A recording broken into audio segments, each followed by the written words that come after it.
Welcome back, everyone. It is episode 10 of the Play It Down podcast. We're your hosts, Scott and Tom. We have to start off the week with saying that we did not record last week. We were both traveling. I had the dubious honor of playing a couple courses down at Myrtle Beach as I dropped off my daughter for college.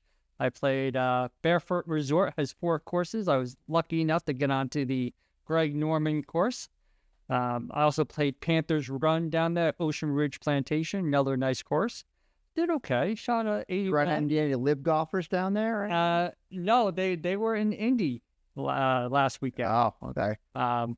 Doing their thing for the individual championship, which I will be I'm sorry I brought it up. I don't know why you brought it up. I'll be more than happy to discuss that later. We also do have a live member in our studio audience. He'll get on camera a little later. Yeah, we're looking forward to that. Looking forward to that. I know you had an interesting week as well, as you were out of town, also up in upstate New York. Yeah. So, we talked earlier on a podcast that the member guest period of time is generally mid-June to mid-August. Yep. My brother's course, Bellevue Country Club, tournament was just this last weekend. So probably one of the last member guests. Couple things that were very interesting about this. One was the format was very unique. And, most member guests, you wind up getting 1 point for every hole you win. And most of them then award you a point if you win the match. So you have 10 points per match. And if you win 5-4, maybe the score becomes 6-4, or maybe it stays at 5-4. The actual format here was you could go anywhere from -3 points to +3 points. So if you beat somebody in a 9-hole match 7-2, you would be capped at getting +3. Nice. And you would be, get no worse than -3. And it kept everything fairly tight in an interesting way because you were limited to how bad or how good you could actually score in any one match. And then on top of it, they had 5 matches, 16 flights, 72 teams in this tournament, which was unbelievable. That's a lot. And the first 2 days, they had tee times. The third day, they actually had a shotgun. And I was thinking, how are they going to get through with two foursomes on every hole? And somehow it worked. I mean, everyone was off usually in under 3 hours for each of those last 2 nines. Wow. The 6th match was basically position. So once you finished in your flight, anywhere from 1 to 6. If you were first, you'd play the second place team. Third would play fourth. Fifth would play sixth. And that allowed, you could have as much as a 6-point swing in any match. Again, going +3 to -3. So that's a format. Yeah. I mean, I don't know that I like it better, but I enjoyed having something different and unique. The tournament was awesomely run. Pro's name, Dan, did an outstanding job of keeping everything going, keeping thing on time, announcing all the tee times. The score charts were, for 72, you have 72 teams. You really got to be on top of your team. Couple things too, right? You notice that the name of the tournament is the Copper John Bogey member guest. Copper John is actually, there's an iconic statue that sits above the Auburn Correctional Facility, which is the city I grew up in, and it's the longest or the most continuous operating prison in the country. And the statue is actually sits on top, right? That's something to be proud of. The statue is significant because a lot of it's sort of like iconic for the Central New York. And some of the prisoners and guards I've read even say we're going to go work for Copper John when they wind up getting into the prison, either as a worker or unfortunately for other reasons, right? So anyway, some of these tournaments are named after sort of things that are very iconic, and this is an example. And then Bogey is obviously, right. This is not top-notch players, but it's the most serious tournament of the season. And so you put the two together, you get the Copper John Bogey member guest. And just a couple of other things I guess I want to just point out here. We played in a flight where, again, we finished, we had a bad round in the first round and in the last round, so we did not managed to get into that top 2 spots. I did notice there was not another little cup. No, there are no trophy cups here or trophies. from the last member guest you were in. But the winners of our flight, Dan DeMarco and Devin Mackey, were great guys. Dan said he'd been in the tournament 13 years in a row. This is the first year he made the shootout. Wow. So it was really, this is how hard sometimes it is to get in. Well, 72 teams. That's a gauntlet. Well, you only had to get into the shootout. You need to be in the top, you have to be first out of 6, but still hard to do. But the wild finish was unbelievable. And the guys that won it, Brody Fontaine and Mike McMullen, back-to-back in a 72-team tournament. And the way that... What are their handicaps? The way that it went, they were in flight 6. I don't know if they were I don't know a lot of these golfers, but they won it 2 years in a row, and it went 3 for 2 on the last hole to send it back to the 18th tee again, which was unbelievable because you had a long putt made, and the team that made it thought they'd won it, and it got put right over the top by the second team. And the place was just going wild. There was actually announcing going on of this thing. There were screens. They went back and they actually had to replay it. And, Brody and Mike took it down. So it was really, to win that 2 years in a row, great accomplishment, guys. And it was a wild finish. That is a great weekend. Yep. Oh, okay. My week obviously was not as much fun. I did play a couple of rounds, but nowhere near the fun that you had with that. However, we did have some chatter online on our chat groups about putting. Yes. And we've mentioned on this podcast a couple of times about it, Mr. Sean O'Leary being one of the top putters at Mount Tabor, and it kind of sparked a debate that Jonesy, you should list your top 5 putters since you've dubbed Sean O'Leary a top 5 putter at Tabor. Right, and that was a while back, so he, it's not always you have sticking power with this thing, right? Yep, that is true. But let's put the list up there of the 10 that the 5 of the 10 on this list are going to be in the top 5. Yep. Now, we're gonna come back to this list at the end. And first of all, just to point out, we want to try to get more golf courses and amateurs watching this. So this is Mount Tabor's top 5 putters, but we're gonna go through some various courses and try to get this across, more courses. But this is sort of the first shot at doing it for a club. Obviously, this list is going to be perfect because I set these 5 putters. We're going to go back and, these are 10 strong putters that are on this list, or at least self-proclaimed top putters. I do notice your name is not on. No, this does not appear. I know you try to put it on as a joke, but I required you to take it off. And I am sure if I was still a member at Mount Tabor, I know my name would probably not be on this list. Not be on it. Oops. All right, so let's move to. Go ahead. We can move to it. Okay, so the number 5 putter, P-Day Schriff. Right. Schriff is a putter, and I did some betting on this because we played him in a match recently, and he did not have a good day putting, especially on the shorter putts. But one match does not determine whether you belong on this list, right? Of course. So one of the things I've noticed with his game is he's a very good lag putter, gets himself into a really good position. So he makes a lot of putts. He breaks a lot of hearts with the long putts. The day that we played him, he was under some pressure, and he was sort of bearing a lot of the burden in that particular match, and he missed a few short putts. But over the full body of work, I think PJ earned this at number 5. All right, number 4. Number 4, Sean O'Leary. Sergeant Sean O'Leary makes it on the top 5. As you were playing for multiple years. I've played him as a top 5 putter. He still stays there. Couple things I would say about it. Great green reader. We were talking earlier. He reads greens naturally. I believe, no aim point. He's not using fingers and. Well, he does he takes a lot of time to read the putt, but he does read the putts well. The other thing that he does very well, I believe, is he lag putts. I have noticed at times he runs into some issues with the super shorter putts where he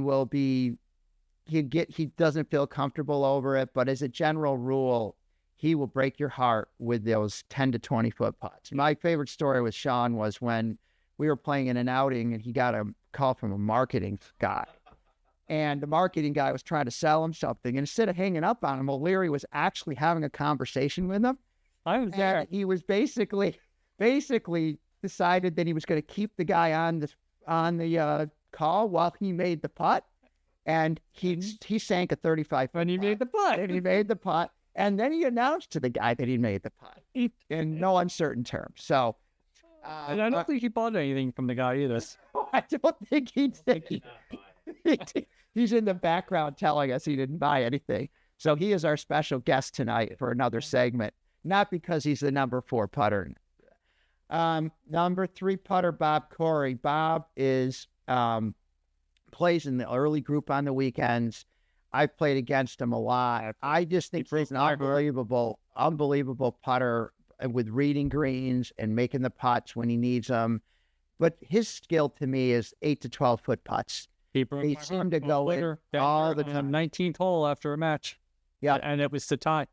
And it doesn't feel like it feels like when he's standing over it to me that they're going to go in. And I always feel that. You know, if he could just not drive the ball into another fairway, he'd probably. By the way, he made that 12-footer bendy putt on the 19th hole after driving the ball into the wrong fairway. Yeah. And it was the safe par. Yeah. All right. Number 2. Number 2. Steve Hulsh. Yep. Steve is, we're going to have some debates about this, it sounds like, but I think Steve is a very steady. Anytime he needs a 4 or 5 footer, he knocks him right in the middle. Now, if he'd lost the hole, he's not sometimes the 4 to 5 footers don't go in miraculously, but when did he coin the phrase, never make a putt, you don't have to? He might have. But as far as him being able to pitch the ball close and make those 4 to 6 putters, 4 to 6 footers, I think rock solid. Yeah. No, he is very, solid. Very difficult to deal with in a match with his putter. His putter combined with his short game is what makes him incredibly, incredibly dangerous. I disagree with him being number 2, to be quite honest. But well, the disagreement. Did you hear at the beginning of the segment that this is Tom's list, and clearly it's 100% accurate? Oh, yes, yeah. Number. So the number 1 putter, Lou Harry. Lou, sweet. Left-handed, strokes all the putts so smooth, and I just feel like every time he stands over a putt, he's going to drop them. And sometimes they're 20 footers, sometimes they're 10. I don't know how many times I've seen him not miss a 4 to 5 footer that you're like, oh, you know what? If he misses this, I got a tie, and it just goes right in the middle of the cup. I believe he's the best putter at Mount Tabor. I don't know that there could be a lot of debaters here, but let's just take this back to the list real quick before we move out of here. A couple of people on this list are interesting. LaBianca is a good one, right? He's made some clutch putts at certain times. And remember, guest seems to be his favorite time to do it. But I don't think there's enough consistency in the putter, particularly in some of the ones that are in that 4 to 6 foot range. He's got a good stroke. I feel like a lot of the putts are going to go down, but it's just, to me, it was not consistent enough. Rick? Someone who's played with him for well over 30 years, he used to literally have a different putting stroke every single time we go out and play golf. It was only recently in the last couple of years that he found some consistency. He found the Titleist putter, I think, or the spider. He doesn't have a spider, does he? No, he doesn't have a spider. I don't know. It's one of the big ones with the two round balls on the back of it. But he's been putting with that for a while. That could be the Odyssey 2 ball. No, it's not a 2-ball. It's a big, giant, federalist putter, but big, giant thing. And it has improved his putting significantly. Yeah. Its consistency has gone way up from what he would come out with a different putter, with different grips and left hand low and every variation of things that he saw somewhere, and he was awful. And solely of recently that he's become. So there's a lot of data from And it sounds like he could almost be number 4. Maybe knock I don't down. think Sean's saying that Lapiaka's a better putter than he is. I don't think he would either. Yeah, No, I don't think probably not. But he has got much. All right, so just closing the segment, a couple of the other names up here. Ed Brim is a nice, steady putter. He was on consideration. I feel like he's got a very nice putting stroke, but I didn't think he quite had enough to make the top 5 list. Jason Washburn was a self-proclaimed top 5 putter. He told me that he was a top 5 putter, and all the young guys would back that up. And then did you speak to the young guns? Well, I did not. I don't really back that up. But his performance after spouting off on the putting green, apparently in a head-to-head match with Tim Coleman, who we're going to talk about in a minute, he did not putt very well. Yeah. I don't think there's enough data on him to put him on a top 5 list at Mount Tabor. And then Hiriko, Pearl could have made it. He really do. He's steady, believes he's going to make. What makes him good is he believes he's going to make every putt he hits. Yeah. He'll say this is a 90%er and it could be 15 feet. Yeah. I don't know if quite enough of them go in. And I didn't feel all that comfortable putting him on a top 5 list based on I play with him a lot. But I think was in the conversation. And then Rick McNulty, I just had to list him there because he's got such an interesting putting stroke and he can hurt you with a putter. Oh, absolutely. But I don't think it's enough against some of the guys that are on this top 5 list. So, and he putts lefty. I think we should. It's righty, putts lefty. Yeah. So I think we move on. He's a heartbreaker. Yeah. Yes.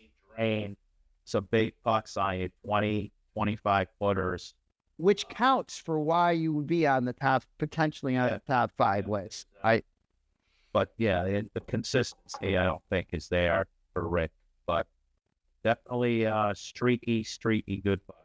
By the way, this is O'Leary sort of adding a little color to this. He had no bearing on whether his name was on the list, just to be honest. He did not know if he was going to be on it. So tried it, all the valley. And as the producer of the podcast, I do apologize for not having him on camera during this segment, where we ran into a few technical issues with trying to get a 4th camera working. One who openly stated that I was the top 5 putter, and I had to drag that burden around with me ever since. At least 2 years. Still are. And now you're official. God, now it's official, yeah. Because it's let me off the Lex there with a All right. Should we move forward? Well, we got one more name to announce. Yeah, well, let's move forward to that. So Tim Coleman is the Mount Tabor top most improved putter, right? He's not a top putter, but most improved. Timmy has had demons with a putter over the years, and he went to some sort of putter that almost looks like a shit shoveler, right? I mean, you look like you picking up the dog shit in the back, right? And doesn't even need a bag. He's just scooping it somewhere. And that thing is, improved his putting. He's more confident as a putter. He's 100% more confident. And I believe he deserves to be on the list as the most improved putter at Mount Tabor. I completely hardly agree. Historically, again, another guy that I played golf with for close to 30 years was horrifically inconsistent. Would change putters every 3 or 4 or 5 rounds. Was always struggling with distance control.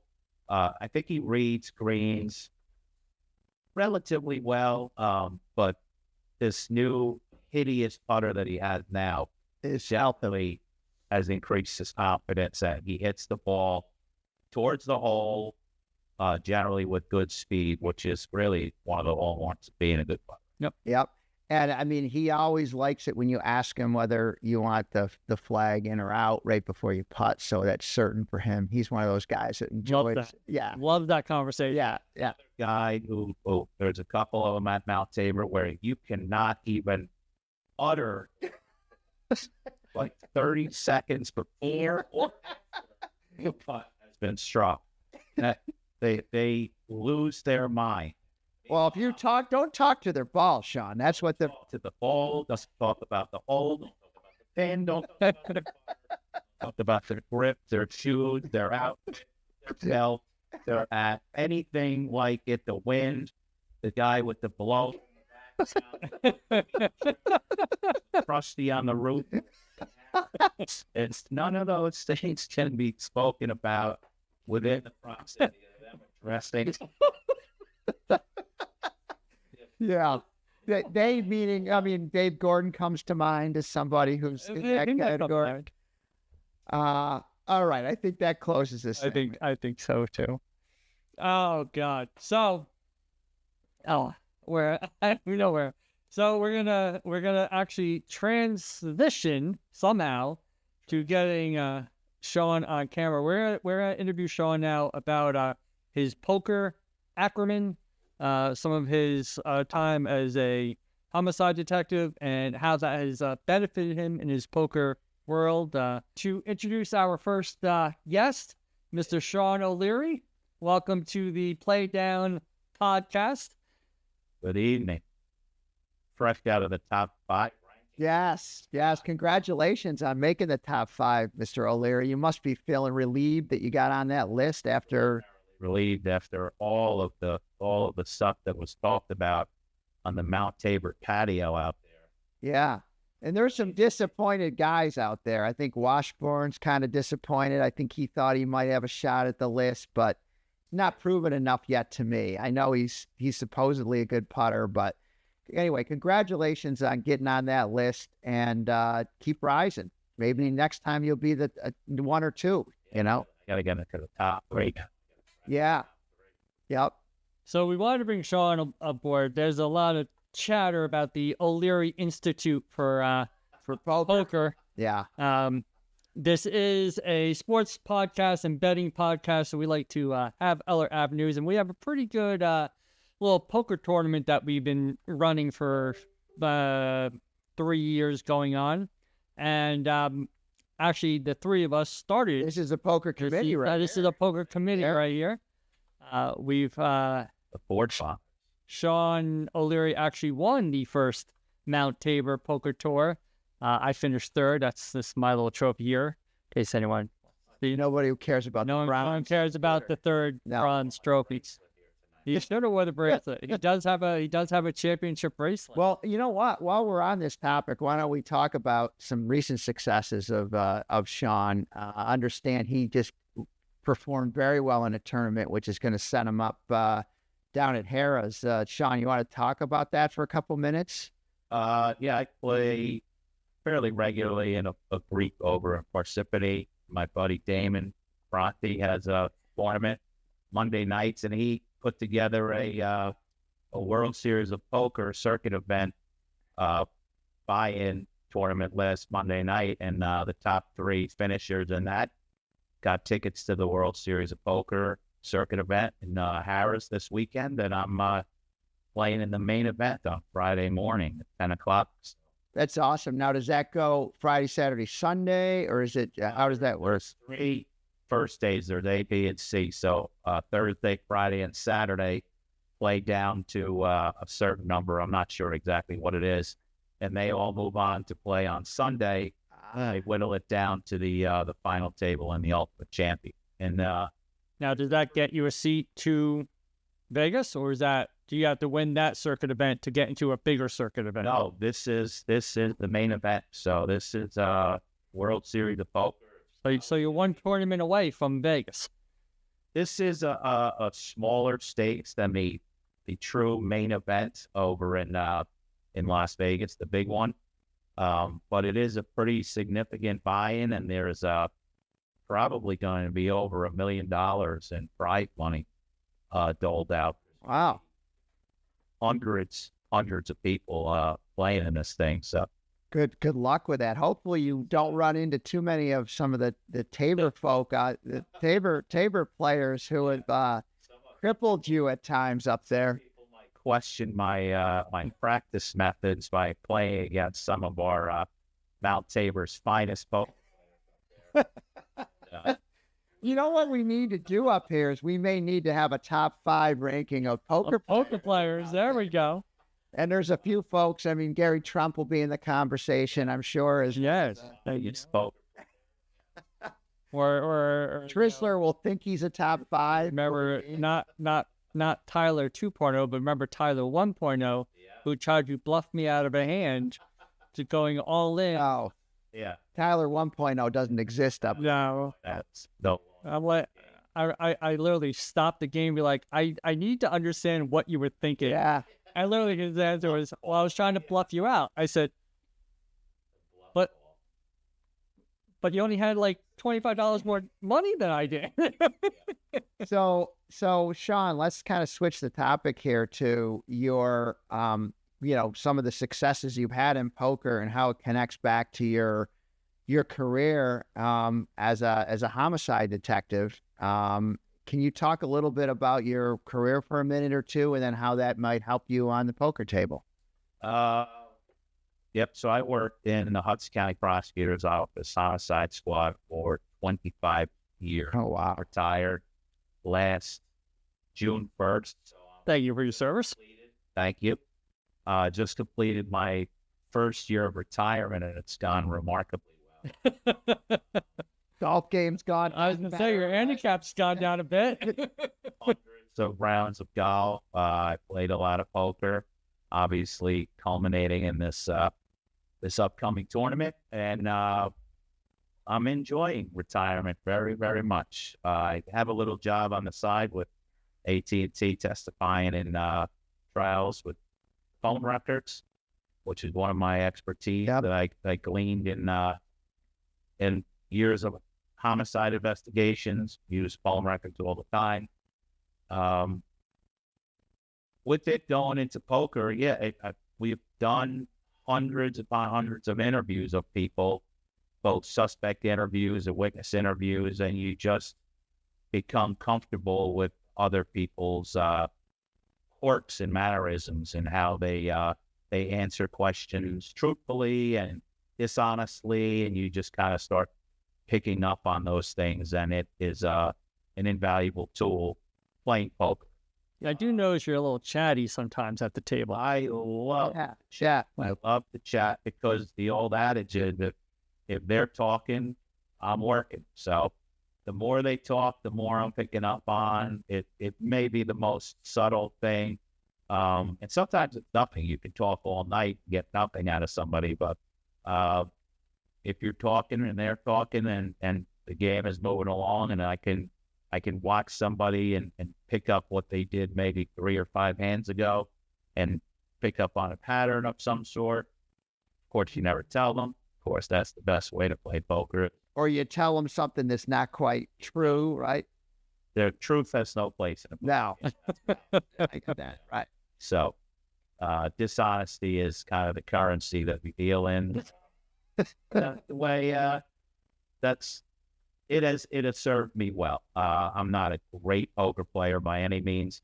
I play poker with guys from Ramsey, guys Blaze and Alizuri and Klepper and all of these guys that I think of. Batch, another guy who's playing in a smaller event right now, Mike Kelly. These guys I think are probably better poker players than I am, but I learned from everybody that I play poker with.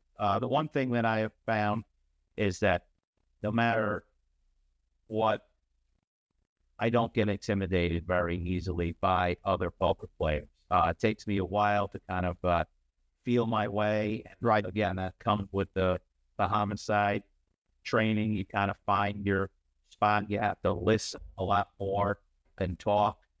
So I'm kind of actively listening, even though I'm making a lot of noise. Sure. Really listening more than I'm talking. The talking to me is just white noise. Forever. Right. It doesn't Well, Mount Tabor's a good spot because there's a lot of talkers up there, right? Yeah, it's always There's some talkers that really doesn't translate to them being great poker players, right? No, it does. But it's one of the things that's kind of encouraged up there that people can be themselves. Yeah. And talk a little shit, and it kind of nobody gets offended except for, of course, maybe Tim or Coop over a putt or a drive. You can't speak within 15 minutes of either of those things. Yeah. But generally, yeah, talking is kind of encouraged up there, and it's a way of life. We have, which is very uncommon. The 9th green, the 18th green is right by the patio where everybody sits, and you could hear a pin drop from it's probably only 50 feet, maybe, and guys are betting on whether or not somebody's going to make a putt or miss a putt, and people are howling and whistling, and there's all sorts of chatter going on, and you have to be able to deal with it because that's just the way it is up there. So if you can't handle it, then I guess you can't handle it.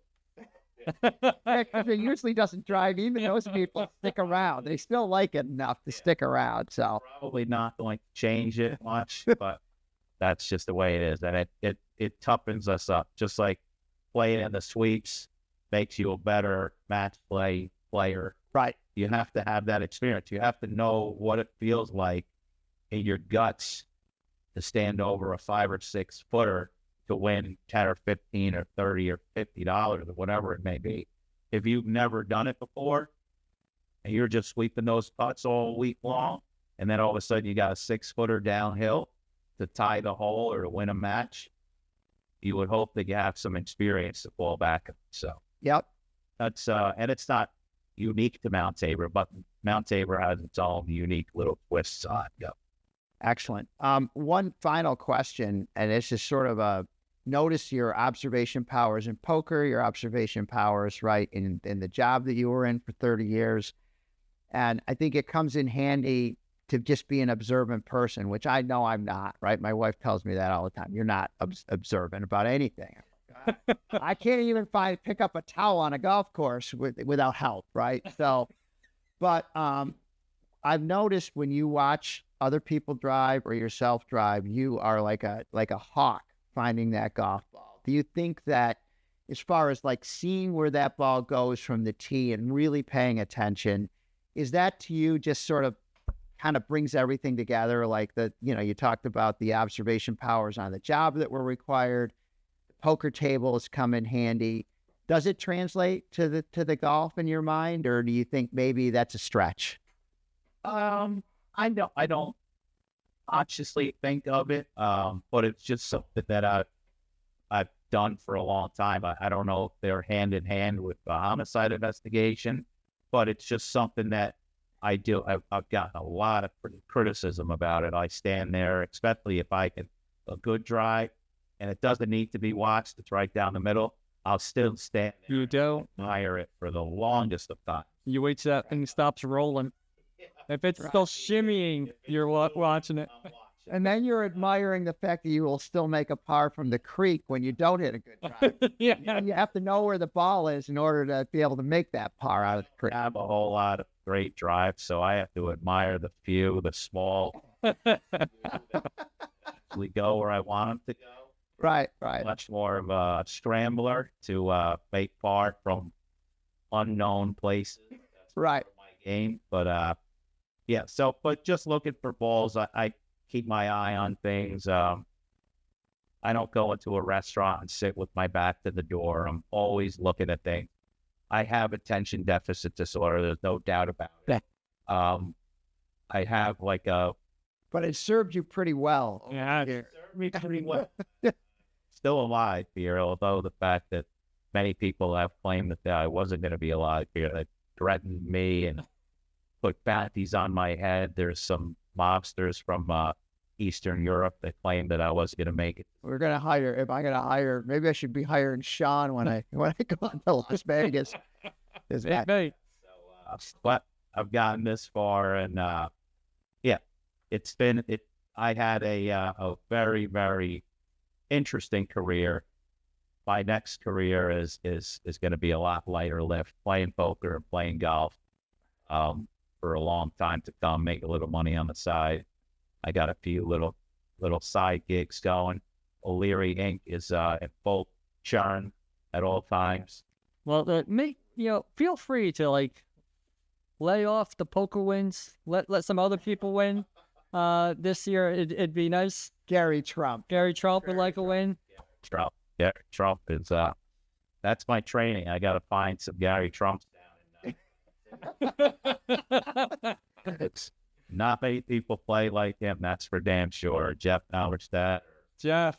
Certainly have. I don't want to be in a whole lot of Don't be with him. No. If he's hard to hit the hand, you know it's not good. I'm not. That's it. I fear how a 90-year-old man play poker every Wednesday night and leave him with all our money. So.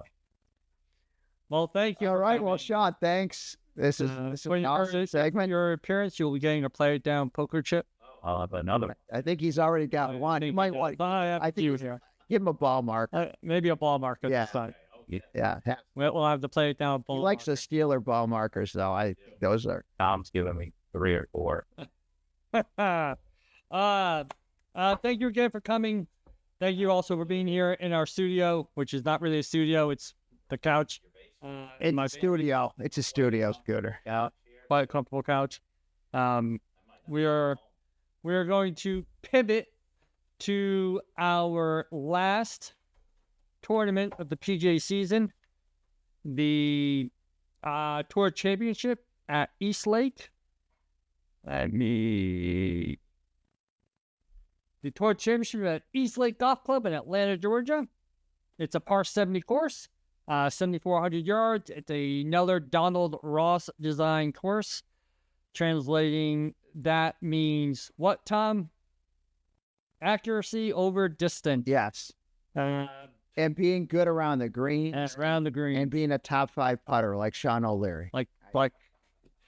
Or Sam Burns. I still take Sam Burns over Sean O'Leary. I know he's on my card. The greens are Bermuda, fairways and rough Burns. And I know your Bermuda Burns is back, even though he did not. Last time you were all over Bermuda Burns, and he burnt you. That was at the St. Jude. 5, I mean. Yeah, not that week. Bermuda Burns. It's Zoysia and Bermuda mix in the fairways and rough. The interesting about, I'll go to this slide. So here's some course highlights. So interesting about some of the signature holes.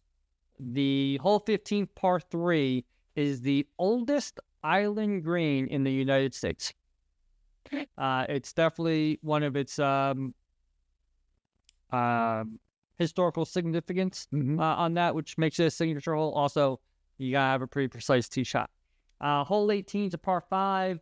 That's pretty much noted just because it's an iconic hole. Good finishing hole. It's a good finishing hole, and it has so much weight because it's for the last few years. Yeah. It's obviously been the tour, the last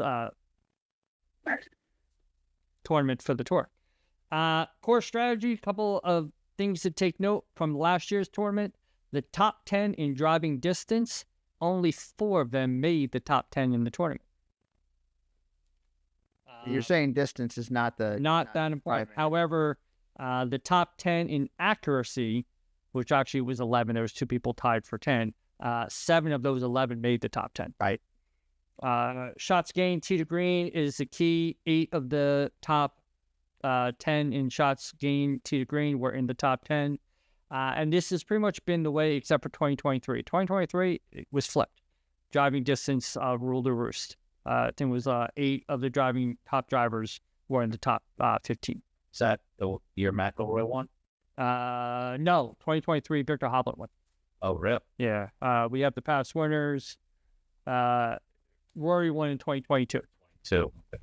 And 2019. Scotty Scheffler obviously won last year. Then obviously we just mentioned Victor. Your LIV boy's on that chart there. Yeah, I do apologize for misspelling Victor's name. I put a C in there by accident. Yeah, that's not proper. That's silly. So Rory's a repeat. And then Cantley, and We're not going to see Xander this week, though. Nope, he did not make the top 30. And that 2017 is significant. By the way, he might be off my list. I'm tired of putting money on that guy. Well, he's had a rough year. He's been injured a bit. I'm saying the injury thing only lasts so long, Scooter, and then it just starts to be a bankroll burn. How long does Scheffler had an injury too? He cut himself, and he's winning tournaments. He cut himself at Thanksgiving. I don't know. But 2017, Xander Schauffele was, he won it his rookie year. That doesn't help me in 2025. No, but it's still. Come on. I know. Play a shot. So, I'm going to bring up LIV for a minute. All right. Okay. But from a different kind of perspective. So LIV last weekend had their individual championship decided. Jon Rahm won back to back. It's in Indy, right? It was in Indianapolis. Yep. Great turnout, great tournament overall. And the knock on him winning the individual championship is the fact that he did not win a single tournament. Waco Neiman won 5 tournaments. Yep. So I kind of wanted to get your opinion and your thoughts on. Well, it's not going to potentially could happen. It could happen in this week in the FedEx. So there are 12 guys right now that hypothetically cannot win this tournament, get high enough, and have other people fall low enough and win the Tour Championship and get the FedEx Cup. Right. So we'll put that in this little area over here. That yes, it can happen. You don't have to win a tournament to be the overall winner. What the difference between the PGA Tour and LIV Tour do is the PGA Tour, you obviously have cuts. So you have your cut, which is your top 65 in ties, make the tournament, right. And all those people get points. LIV clearly doesn't have a cut. However, only the top 24 get points. So if you looked at the 2 seasons between Rahm and Neiman, yes, Neiman won 5 tournaments. However, in 5 other tournaments, he either got no points or 1 point. Oh, so he's feast or famine, kind of. Correct. Yeah. Jon Rahm, his worst finish was tied 11th. And that was only 1 tournament. Everything else, he was top 10. So the points are kind of rewarding the consistency more than they are He had 4 top 2s. I feel like on the PGA Tour, it's a little bit more weighted towards, especially in the FedEx playoffs, right? The points escalate quite a bit. Correct. But now, do you think, what's the better system? Rewarding a smaller portion, even if they made the cut, not rewarding everyone that made the cut, or rewarding everyone that made the cut? I don't know.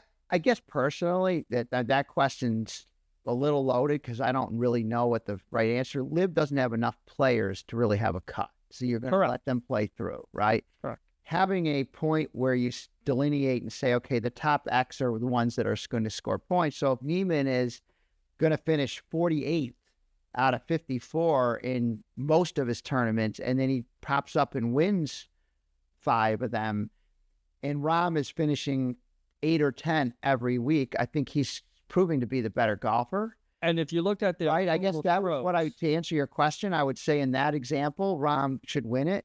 But it's really hard to win 5 times and then feel like you're not going to be like. Again, we're talking about 13 tournaments. So I don't know. I don't. 5 out of 60. I don't know if they got the right weighting on when you win. That would be my thing. I think you should get punished for playing poorly, but when you win it, like if Rahm is 9th and Neiman's 1st, I don't know what the separation is. But if it's not wide, then it's not fair to Neiman. Clearly not enough. Yeah, that's right. There ought to be a separation. You ought to get rewarded a lot for winning something, in my opinion. So at the end of the day, Rahm finished the season hypothetically minus 124. Neiman finished the season minus 119. just from a scoring standpoint. Yeah. Again, it's only I 13 think you points. got to reward. You got to put more effort on more reward on the fact On the that's win on the So you think the winning should have more than your yes, I do. All right. Looking forward to that. All right, well, off Liv. Back to betting. Good. So here's what we got for the Tour Championship. I'll go over my picks first. I'm taking a flyer on this one. I had 3 guys to choose from for round 1 leader. I wanted 20-1 odds. I had JJ Spawn, Victor Hovland, and Sam Burns. And I ended up choosing JJ Spawn. Taking a flyer on him to be. What, did you look at my picks before you made that decision? No, never. Oh, boy. You picked all the guys that I got yeah, winning. Yeah. I could show you the piece of paper I had. So I threw a bet in for Sepp Straka to win it at plus 3,000 at 30-1. I had 2 top 5. Now he had something. He didn't play last week because he had some sort of family issue, right, Straka? Yeah. Or did he leave early? No, he had a No, family he didn't issue. play at all. Yeah. And I have Henley and Morikawa as top 5. I did some modeling. I used it, datagolf.com for my models, and I put a ton of weight on accuracy and putting, and it spits out the odds based on how I weight things. And I saw value with Morikawa and Henley. Did I misspell Henley too? You did. I did. You missed the E. That's okay. And the L. I missed an L. You spelled both his first and last Hey. name. That's pretty. Yes. That's impressive. Well, yeah. Russell, if you're listening, we apologize. It's my boss. Spelling bee. I would fail miserably. By a Morikawa and Henley as top 5 picks, and I am parlaying them for some extra odds at plus 1,300. When you say, but now, what is that parlay actually doing? My top 5 parlay is I'm parlaying both Henley and Morikawa to be top 5. Oh, Henley and Morikawa together. Okay. Together. It's not all. It's just 2 of the. It's just 2 of them. 13 to 1. 14-1. That's it. Yeah. Well, there's only 30 guys in the tournament. Yeah. That's why. And it is including ties. I mean, my thing with this is, I mean, not to criticize your picks because that's what I do. I criticize picks. But Henley and Morikawa, he's another guy I'm crossing off my list. I don't I'm not disagree with you. stand betting on that guy. It was painful. Disappoint you. I saw value in it. It's the only reason I did it, which is also why I did them separate and parlayed. Yeah. So if Henley makes it, Morikawa doesn't, you kind of break even, maybe, and then you get. I'm hoping for the flag. You're hoping for the part. Yeah. All right. So on my side of the ledger, I was looking for guys. This is 30 guys in this tournament. I said, I'm so sick of Scotty Scheffler burning my bankroll every freaking week. I was looking for a bet, and I the winner without him. I refuse to do the winner without, because you can do the winner without. I couldn't find it, but I can't. They have them on DraftKings. I just can't do it because it just they're using Scheffler to hijack value. odds Yep. and value. Yep. So I'm like, all right, I'm just going to keep going and hoping that Scheffler doesn't win. That's all you can do. So the guys I'm going with are guys I needed to have them at, like Fleetwood. I like, he's 14. I'm not betting 14 or 16 to 1 guys. I'm going to bet 30 to 1 guys. And those were the 3 guys I landed on. Sam Burns, we already talked about him. Great putter, great scrambler, accurate driver, good iron play. You're giving me 30 to 1 on him. I'm just gonna take it. JJ Spawn has had that magical season, U.S. Open winner, BMW runner-up in a playoff. He lost to Justin Rose. Play well. What better way to end it than for him to maybe come through and win this whole thing? Victor Hovland. Now, he's a guy I feel like somehow throughout the tournament, he's in the mix and he finds a way to shit away strokes more than anybody I've ever seen around the greens. But somehow the guy just keeps coming. And all 3 of those guys are 30 to 1. I felt like those odds were where I want to be. You don't have to bet a lot to win a decent chunk. And that's what I came up with. And then I looked at Brian Harman, right? This guy, He won the British Open. Mm-hmm. He's won it again. He didn't, not this year, the year before. Was running with it this year as well. And he has been a guy who's can suddenly be in a tournament out of nowhere. And he was 80-1 in a 30-man field. And I got boosted on Caesars. You don't have the listed here, but I found him with a 100% boost. I got him at 160-1. Oh, wow. But 80-1 is the best you can get the guy at if you don't have a Caesars account. So I didn't list at 160. So that just at that for 30 guys in a field, I said I'm doing it. That's so that 180 is what you're going to get if you go on to Caesars. And I don't think there's a lot of people betting this guy, right? So anyway, those are the picks for the Tour Championship. Is Brian Harman the Canadian? English. Corey Connor. So you think about that? Corey Connor's. I don't think he's in U.S. Yeah. All right, so that closes us out on the golf season. We are going to mention a couple of things. I'm going to refill my glass. This is not sweet tea, though, so I apologize. I did have some lovely sweet tea. That's the worst drink. When you want regular tea, and they give you a 24 or 48 ounce, whatever they drink down there. Not only did I order sweet tea, Tom, I got seconds and thirds. It was so yummy. All you want down there. I have to say, I do have, I can't put a bet in, but you can drink a lot of sweet tea. So brand new Buc-Ee's and right by JMU, actually, on the way back from South Carolina this weekend. It's probably only open maybe 2 months. Did you get your brisket? Oh, hell yeah, I got brisket. And I was pissed that I didn't get a second one. About 2 hours up the road, I was like, shit, I would love another one. So we're going to segue into college football a little bit. Again, we're getting closer and closer to the college football season. I was hoping to do a little bit more of a deeper dive into the SEC than I did, but I did make a couple of quick notes. And pretty much I looked at Alabama. I think DeBoer he's on the hot seat already. He was 9-4 last year, which is great, except if you're like Alabama, in Alabama terms, not so great. So what do you think? How many games does he have to win to not be on the hot seat? I think he's fine. I think he's fine for another season. Yeah, I mean they're going to expect that he makes. I think that the bar is going to be get to the playoffs and probably get into the semis, and that would be considered. You gotta make the successes. I think so. I mean, right now, if you look at some of the lines on the games that they have 8 games out of their 10 where they are out of their 12, 11 that they're double-digit favorites. Right. So, I mean, that doesn't necessarily mean a lot, other than it might indicate a little bit of a softer schedule. That's where I was. Right. He's definitely got a softer schedule. Right. Where are the 3 or 4 games that they could potentially lose? So you have Georgia. Georgia's obviously they're not favored against Georgia. They're an underdog at early season now. Then you have LSU, which I think is not a trap game, but the big game I think is going to be Auburn. That last game of the season. I think that's going to determine. Is that game in Auburn or is it at Auburn? Yeah. And Auburn's a lot of the experts kind of think that team could be a little bit tricky this year. Right. You don't know where it's all going to, obviously you don't it's too early to know, but I think that game is going to determine if it's a successful season or not. They could lose 4 games. Yes. Yeah. Oh, absolutely. They're playing in South Carolina. Obviously Texas is going to be a tough one for them, but. Are they playing Texas A&M?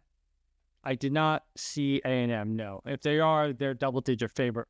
No, I don't think they're double-digit. I don't. I saw Texas. I don't remember seeing A&M. Yeah. Well, so. It's a brutal schedule. The SEC schedule is always brutal. Every SEC team. I mean, you look at, it's funny, I was going through them a little bit, and like you look at like LSU, Georgia, Texas, even when you look at an Ole Miss or something, every strength is set of schedule, and it's like something out of 100. That's why the strength of schedule thing is 15th out of 136. They're 12th out of 100. One of them, I think, not LSU, might have been LSU. They're like 5th out of 136. Florida has an incredibly hard schedule. Yeah, well, one thing I did mention on this podcast was I said that Oklahoma and Florida. So what I try to do is look at like how the team looks, right? Like, is their quarterback experience? What does the offensive line look like? Because if you start trying to look at the schedule, there's going to be some game that South Carolina is a really good example, or Vanderbilt last year, where a team is like, okay, that's a gimme game until it's not a gimme game because they're going on the road and they tighten up late in the game and they have an unexpected loss. Right. So I feel like, especially in the SEC, trying to predict the schedule, it all feels brutal. But who does not really have a tough schedule? I mean, Florida might have a team out of the conference that's hard, as an example, and then they've got to play all the wrong teams on the road. I like the Gators because I think that they're a team that's got the talent and the schedule the talent and the experience to actually overcome the schedule. Right. And their odds, again, I'm looking at the odds of these teams, right? You give me Oklahoma or Florida at somewhere between 18 and 28 to 1 to win the SEC. Am I really feeling better about taking a team that's more strongly favored, like Texas at 3 to 1? Probably not. I don't know that their quarterback, Arch Manning, is going to be that great. So, he's still the wild card a little bit, right? I just feel like it's a little bit of a crap shot on this stuff. The one bet that I've got that I'm putting in, so just reviewing what I've already sort of released on this podcast, right? Baylor to win the Big 12. SMU to win the ACC at odds of 7 to 1 and 8.5 to 1. I threw Florida and Oklahoma out as long shots in the SEC. Tonight, I'm looking at Utah over 8.5 wins. And next week, I'm going to be going out to Las Vegas this coming weekend to put in some contest plays for all of the contests we've talked about through Circa and Westgate. And I'll have a lot more time to really dig into it and have sort of a final set of plays next week. What I like about Utah is Kyle Whittingham is a really, really good coach who had a bad season last year and a lot of bad luck, right? And they brought in a couple New Mexico. They brought in Devin Dampier from New Mexico as a quarterback. I watched the guy play. That team was supposed to win 2 wins, 2.5 games last year. They went 5-7, right? And their coach actually got, a job at Utah State as the head coach, which is an upgrade from New Mexico. And they brought the offensive coordinator to Utah with a quarterback. And they have a really awesome offensive line this year. And the defense is supposed to be stellar. So even though I've got Baylor to win the Big 12, I think I'm picking Utah to win 9 games and go 9-3, and you get juiced up to like plus 115. So those are kind of like that Big 12 contingent, right, with Utah, Baylor. The problem with going too deep on the Big 12 is that every team in that's dangerous. Texas Tech is dangerous. Kansas State is dangerous. Kansas is dangerous, right? I think Oklahoma State's supposed to be down, but this could be the year. Like last year, Arizona State was supposed to be last, and they went almost made the semis. So you're playing with fire in that conference if you bet on teams, and I've already taken 2. So I'm probably done with the Big 12. Utah over 8.5 wins in a bounce back, and Baylor with, I think it's something like 18 out of 21 starters coming back. This Sunday in Dublin, Farmageddon, Kansas State versus Iowa State. Yeah. Now, I don't have a real view. I'm going to get one by the time I get to Vegas because I'm going to be out there when that game's being played, and I'm going to have action on it. I'm probably going to take the experienced quarterback in Iowa State with the points, but just because I love to take points, but that is going to be a problem. Oh, yeah. I said Alabama was playing Texas. They're not. They're playing Oklahoma. They don't have A&M or Texas. Right. But Oklahoma's a good team this year, right? Oklahoma's got the brutal schedule. They do. They play in that. So, but again, you get 28 to 1 and they're really, really good. I suddenly like the odds because the hard schedule becomes not as hard if they're that good. You have to believe that they're going to be good enough to be in every game. I'm not saying it's not better to have a soft schedule, but sometimes the schedule that is considered soft later on may not be as soft as you thought, right? Like Syracuse, Brutal. Syracuse. They're number one. Toughest schedule. Schedule, yeah, it looks like it. I mean, Mike. Years. And they're number one toughest of 136. They got, look at this gauntlet. They play LSU, Miami, Florida, Texas, Texas A&M, Mississippi State, thank God. Yeah, I mean, look, this is brutal. Kentucky, Ole Miss, Tennessee, and Florida State. Right. That is a... You could lose every one of those games. Other than Mississippi State. Probably don't lose. They're going to start out 2-0. They'll lump up LIU Post in South Florida. So they'll start out 2-0, and I can, until they get the Mississippi State, that's 1, 2, 3, that's 4 in a row they'll probably lose. Well, now, wait a second. Let me stop you there. You're again projecting, Of course, that they're going to not be strong enough to play against those teams. My point is, I got to look at the odds. They're 18-1. What if they become the bully against those teams? Are any of those games at home that they're playing? They're at LSU, they're at Miami, they're at Texas A&M. This Miami thing, though, I mean, I don't know Miami's that they're a little that bit of a great. wild. I mean, they're an ACC team who underperforms every year. They don't have their quarterback. They got Carson back. I mean, they have Texas at home, but I think Texas is a loss too. Back from Georgia. There, and then he got dumped. That's no Cam Ward, though. Carpenter twins or whatever. Because they All right. So let's just, before we close this, let's see if Mr. O'Leary's got to play for us in college football. Do we have any insights from Mr. O'Leary tonight? I've thrown out Utah. Scooter's thrown out to consider Alabama. Yeah, I have him over 9.5. I'm gonna Over 9.5. I'm gonna put him. I got Utah over 8.5 plus 115. Do we have anything that's not? It can't be biased. Don't tell me South Carolina. I can't say yes. Well, you can. You can. But we got to know. You might be a little bit of a homer pick. I just came from there, and they are absolutely wild about the Cox. I'll tell you that right Now, are these all people that are objective handicappers down in South Carolina? Now, No, but I don't really run with that crowd. That's not. I'm not a big sports gambler at all. I gamble on things that I can control the outcome of, golf and poker. Right. so they got 12 returning starters. They have a couple of defensive studs. I know they have one of the best wide receivers in all of college football.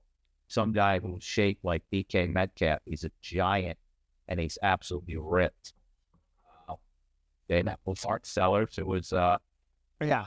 top 5 or 6 Heisman hopefuls. Now, that's a guy. That's the other thing we haven't talked about is Heisman. You could throw some flyers like I mean, It's not hard. It's not. A this bad Utah flyer. quarterback's 80-1. I might, if they get hot and win the Big 12 and go to the tournament. I mean, I watched that guy play. He could. I mean, these under the radar guys. Yeah. Yeah. In the SEC, you're liable. You're definitely live if you can do. Have bad games because teams can make you look. But you're also live to win it because you're like the guy from Vanderbilt last year. Kept performing, and he started looking like he could be select. He's a cocky. He was on Paul Feinbaum this week, and he Paul. he announced Vanderbilt as a national championship contender. Paul Feinbaum almost had a heart attack and died right He's an SEC biased guy though. Oh, 100%.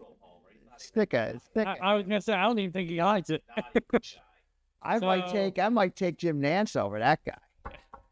He's Gamecock strength of schedule. They're ranked number 4, toughest. yeah. They have an incredibly hard schedule. Yeah, you got Missouri, you got LSU, you got Ole Miss, you're at Texas. Now there is some love from Missouri because I don't think their schedule's hard at all. No, right now they're favored against Missouri. I might look at them when I'm out there for an over season wins, but yeah, college football this year is definitely got my intrigue, much more than professional. Are you still going to root for Indiana? Yeah, I am. Yeah, you should. Had such a good time. Yeah, them last year. I like Kurt Signetti. He apparently did a lot of really good things in the portal. He brought some Oh yeah, they're highly regarded. Them in Illinois, I'm like my daughter. My daughter went to Illinois, and I don't want to sound like a homer, but I think those two teams, Indiana, Illinois, are going to be dangerous. Illinois in particular, a lot of people are holding them in very high regard. They got people are saying like, oh, years past, you going to like Ohio State's playing at Illinois this year. That's not a gimme anymore. No way. That's not an easy win. I would love Ohio State to lose 5, 6. I might be betting them under this year. Yeah. Yeah. Yeah, but what's the under? Probably 10.5. Up. I would high. 10-2. They can't beat Michigan. They cannot beat Michigan. They got to play Texas in week 1, although we got Arch Manning, who we don't know about. So that everybody thinks is the highest. Can we talk about that for a second? That August 30th slate of games has some. Well, we're going to be talking about that next week. Yeah, we'll talk about it next week. But that Texas versus Ohio State, that's unreal. Right out of the gate. You got Virginia Tech versus South Carolina in Atlanta. There's a ton of great games that day. Yeah. It should be fun reason to leave the couch that day, ever. Except the golf. You play your 18 hole. Of course. That wraps up episode 10. It's going to be a long one. I'm saying this at the end. You guys already know it's a long one if you stayed this long. No, we're probably just the 3 of us. All the time goes. Things. Yeah. Oh, no, guys. But please like, comment, and subscribe. Follow us on Instagram. We'll post all these pics on Instagram as well. Always follow us on Instagram. It's where you get the latest information about our picks, about our betting picks as well. Other than that, thank you again, Sean O'Leary, for stopping by. Thank you, guys. Tom, as always. Yep. Something I've been looking forward to for a long time. I'm glad I could make it happen here on the impromptu. It's going to be a new audience. I'm going to send this to a lot of my friends, a lot of my poker buddies, and some golf buddies outside of our normal circle. So if you see some strange likes, that's probably where they came from. Love it, love it, love it. Again, like, comment, and subscribe. And next week we will finalize the PGA Tour season, and then we are full steam ahead. Football. And live. A little lip. Oh, that was uncalled for.